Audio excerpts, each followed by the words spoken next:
السلام عليكم، حياكم الله أعزائنا مشاهدينا. وكالعادة يا سادة، الصلاة على النبي هي مصدر السعادة. طبعا يا شباب، دخلنا الصفحة حق الهيئة العامة للآثار والمتاحف بالجمهورية اليمنية في الفيسبوك. ونزلت الهيئة في 5 ديسمبر اكتشاف تماثيل أثرية أثناء استصلاح أرض زراعية في وادي مذاب صعدة في الجثام من وادي مذاب مديرية الصفراء صعدة، بينما كان مزارع يستصلح أرضا للزراعة، ثم وقع الآثار في باطن الأرض منها تماثيل. فأبلغ الجهات الأمنية التي رافقها مدير آثار صعدة، وسوف ترسل تلك القطع إلى الهيئة بعد اتخاذ الإجراءات الأمنية. وقد طالبت الهيئة تحريز الموقع.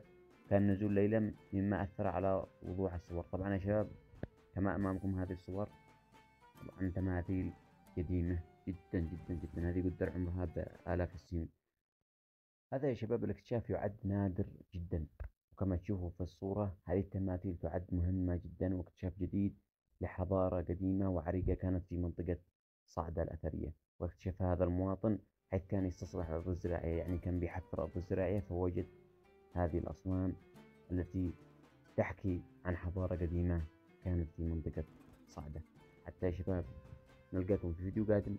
كونوا في أمان الله، ولا تنسوا الصلاة على رسول الله، ولا تنسوا الاشتراك في القناة ودعمنا بلايك. وكونوا في أمان الله.